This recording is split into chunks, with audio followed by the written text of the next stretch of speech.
ಮನೆ ಮುಂದೆ ಕಸ ಸುರಿಯುವಂತಹ ಅಭಿಯಾನಕ್ಕೆ ಇನ್ನು ಜಿಬಿಎ ಬ್ರೇಕ್ ಕೊಟ್ಟಿದೆ. ಮನೆಯವರು ಎಷ್ಟು ಕಸವನ್ನ ಹಾಕ್ತಾರೆ ಅಷ್ಟೇ ಕಸ ಮನೆಗೆ ವಾಪಸ್ ಆಗುತ್ತೆ. ಒಂದು ಕವರ್ ಕಸವನ್ನ ಹಾಕಿದ್ರೆ ವಾಹನ ಪೂರ್ತಿ ತಂದು ಸುರಿಯಲ್ಲ. ಮನೆ ಮುಂದೆ ಕಸ ಸುರಿಯುವಂತಹ ಅಭಿಯಾನಕ್ಕೆ ಜಿಬಿಎ ಬ್ರೇಕ್ ಹಾಕಿದೆ. ಮನೆಯವರು ಎಷ್ಟು ಕಸವನ್ನ ಹಾಕ್ತಾರೆ ಅಷ್ಟೇ ಕಸ ಮನೆಗೆ ವಾಪಸ್ ಆಗ್ತಾ ಇದೆ. ಒಂದು ಕವರ್ ಕಸ ಹಾಕಿದ್ರೆ ವಾಹನ ಪೂರ್ತಿ ತಂದು ಸುರಿಯಲ್ಲ.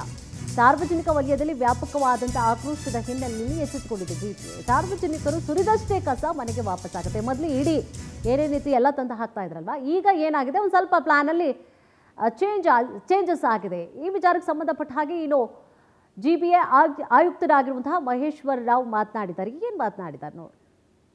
ನೀವು ಎಲ್ಲಿ ಬೇಕಾದರೆ ಬಿಸಾಡಿದರೆ ನಾವು ಬರೀ ಫೈನ್ ತಗೊಳ್ತೇವೆ, ನಮ್ಮ ಜವಾಬ್ದಾರಿ ನಿಮ್ಮ ಜವಾಬ್ದಾರಿ ಹೋಯಿತು ಅಂತ ಬರಲಿಕ್ಕಾಗಲ್ಲ. ಕಸ ಸೆಗ್ರಿಗೇಟ್ ಮಾಡಬೇಕು, ಸೆಗ್ರಿಗೇಟೆಡ್ ಕಸ ಸರಿಯಾಗಿ ರೀತಿಯಲ್ಲಿ ಕೊಡಬೇಕು. ಆ ದೃಷ್ಟಿಯಿಂದ ಯಾರಾದರೂ ಈ ಥರ ಮಾಡ್ತಾಯಿದ್ರೆ ನಮಗೆ ಅಧಿಕಾರ ಇದೆ, ಆ ಕಸನ್ನು ನಿಮಗೆ ವಾಪಸ್ ಕೊಟ್ಟು ನೀವು ಅದನ್ನು ಸೆಗ್ರಿಗೇಟ್ ಮಾಡಿ ವಾಪಸ್ ಕಳಿಸ್ಲಿಕ್ಕೆ ವ್ಯವಸ್ಥೆ ಇದೆ. ಸಾಂಕೇತಿಕವಾಗಿ ಕೆಲವು ಜಾಗದಲ್ಲಿ ನಾವು ಹೇಳಿದ್ದೇವೆ ಇದು ನಿಮ್ಮ ಜವಾಬ್ದಾರಿ ಅಂತ ಹೇಳಿ. ಇನ್ನು ಮುಂದೆ ನಾವು ಏನಾದರೂ ಈ ಥರ ಹಿಡಿದಿದ್ರೆ ಯಾರು ಕಸ ಬಿಸಾಡಿದ್ದಾರೆ ಆ ಕಸ ಅವರಿಗೆ ವಾಪಸ್ ಸೆಗ್ರಿಗೇಟ್ ಮಾಡಲಿಕ್ಕೆ ಖಂಡಿತ ನಮಗೆ ಕೊಡಲಿಕ್ಕೆ ಅವಕಾಶ ಇದೆ. ಪಬ್ಲಿಸಿಟಿ